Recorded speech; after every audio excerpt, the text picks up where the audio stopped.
Hi, Brittany here. Today I've got a couple of really simple exercises you can do for your hips, especially if you feel like you have quite a bit of pain there, or even if you just want to preempt that pain. Like I was saying in the write-up, a lot of times you get told just to stretch out your hips, and that's going to help with the discomfort, but that's not always necessarily the cure-all. So it is really important to keep really healthy mobility in the hips, but just like your leggings, if you keep stretching them out, eventually they're going to lose that nice appeal of being clinging to the body. Same with the muscles. We want the muscles to be moving about, but we also want them to be nice and strong and stable. So all you really need is a resistance band. I like to use the different resistance. We've got a light one and a heavy one. If you only have one, if you've got one of those long TheraBands, you can wrap it in a rope. It's all you need. If you want to kind of vary the difficulty level, you can get your different resistance levels. Anyway, here we go. So first one we're going to do, the clamshell. Everyone loves the clamshell. So let's get our light resistance band. I always like to use the light one for this exercise. You're putting it just above the knees. Mine's even just touching the top of the kneecap itself. Lying onto your side, get nice and comfortable. You want to feel like this arm is locking the body down. So as you start to separate the knees, you're not rolling backwards. We really want to isolate the movement at the hip. So we're just opening up. Heels stay together, knees are coming wide. I'm squeezing my glutes at the same time, and you can see I'm holding this little opening for about 5 seconds and then slowly allow the legs to come together. So you're opening up from the hip, driving that top knee down, opening the top knee high, squeezing those glutes, and then closing it off. So you can do a few reps like that, maybe working your way up to 10 with that 5-second isometric hold in the open position. And then of course, you're going to want to turn over and do the opposite side. So that's exercise number one.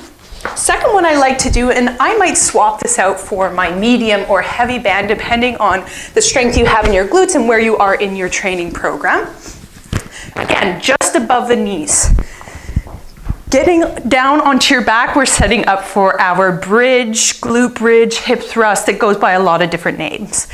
So let's get the feet about shoulder distance apart, and we're going to separate the knees so they're on top of the ankles more or less. We're already pushing into the band. I can already feel my glutes firing up on the side of the legs. Now I like to always protect my lower back, so I'm going to just give a little tuck to the tail so the lower back is nice and flat. Arms down by your side. We'll push up through the feet, but also by squeezing the glutes. That squeezing of the glutes is the action that drives hip extension, so that opening at the hip. And again, I'm holding here, pushing wide into the belt, but also keeping those hips lifted. You can hold for about 5 seconds and then slowly lower back down again. Good, so you have your lift. I'm still tucking the tail so my lower back is nice and long. I'm still pushing wide into the belt and slowly lower down. Again, you can work your way up to about 10 reps, seeing how that feels. Over time, you can start to add extra sets in there as well once those hips start feeling a little bit stronger. So let's get that belt off. Last one I have for you is a favorite. You don't even need a belt, although you can add one if you like. Coming into our fire hydrant. So on all fours, you want to make sure you kind of warmed up the wrists if you know you have a little bit of wrist ache. You can move through some cat-cows just to feel the spine opening up, and just playing around with where your neutral position is today, where you're not feeling any discomfort in the back.